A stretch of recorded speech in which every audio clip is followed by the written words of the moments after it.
Hello and welcome back to SF Giants Recap. In today's video, I'm going to be ranking the Giants offseason signings from worst to best. This is more on their value and not how much they got paid or for how long. And so this is just my opinion, who I think will bring the most value to the team in 2023. And you can have your opinion, but make sure to subscribe and like if you do end up enjoying. And so let's hop right into it. The Giants had 6 free agent additions, not including Jock Peterson, who will not be in these rankings because he was not necessarily new to the team. And so starting in at number 6, I'm going with Luke Jackson. Luke Jackson was a reliever for the Braves previously, but in 2022 he was out because of Tommy John surgery. And so this is the main reason he is last on the rankings. He's a really good relief pitcher, but when I say worse, it doesn't mean he was bad. He wasn't as good as the other additions. And so Luke Jackson in 2021 had an ERA of 1.98, and he was a staple in the Braves bullpen. He had about 10 strikeouts per 9 innings, which is pretty good. His fastball reaches up to about 96 miles per hour. Hopefully he still has that. And he has a really good slider that is around the mid-80s, which is similar to his curveball.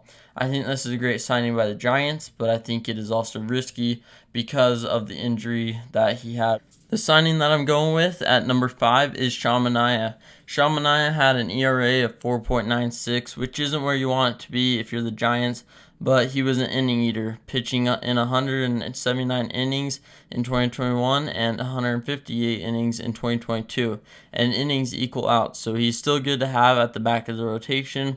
He has a sinker, slider, and changeup combo. We know that the Giants know how to make a sinker dominant, that he can end up making hitters look funny. So if the Giants can help develop that throughout the year, he could end up being dangerous. But the fact that his ERA was close to 5 and his FIP wasn't much better makes it so I can't put him higher than 5 on the rankings. And so that is why that I'm going with Sean Manaea at number 5. Coming in at number 4 is Taylor Rogers. His brother Tyler is on the Giants, and so he gets to join him this year.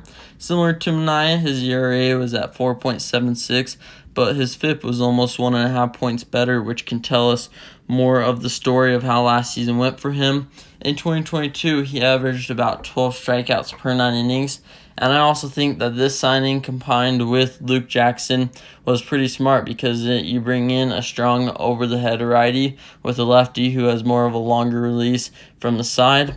Taylor has a 4-seamer, sinker, and slider. The sinker and slider can have 14 to 17 inches of horizontal movement, which can really trick hitters. And if he's on, he can be really dangerous in the bullpen. So that's why I'm going with him at number 4. Heading on to number 3, it is Michael Conforto. Michael Conforto had shoulder surgery in 2022, so he is similar to Luke Jackson. But the reason that he is higher up on the list is because he has a way higher ceiling, considering he had 33 homers in 2019 and has decent defense. In 2021, he had a .344 on-base percentage, which is good to see, along with 14 home runs. In 2020, he had a .322 average, so we know what can be there. We just have to hope that we can see it in 2023. Coming in at number 2, in my opinion, is our most underrated pickup this offseason. It is Ross Stripling. Ross Stripling had a 3.01 ERA in 2022 and has a lot of pitches in his arsenal that the Giants can take advantage of. He pitched in 32 games and compiled 111 strikeouts.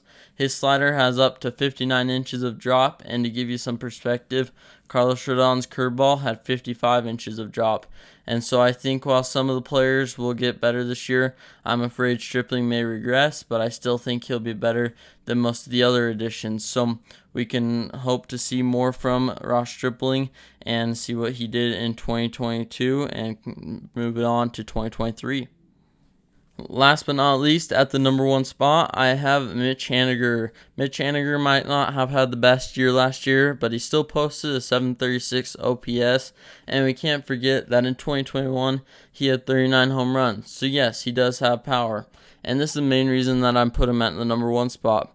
His line drive percentage is in the mid-20s, which is above average, and according to Fangraphs, he has above average fielding, and the Giants really could have used that last year because we really struggled in the fielding aspect of things. And so I think that Mitch Haniger was our best signing, and we'll see how this will play out in the 2023 season. and if my list was totally wrong or if it was close to right. And so thanks for watching. I hope to keep doing this video. I've done it for the past 3 years, and so we'll see you in the next video.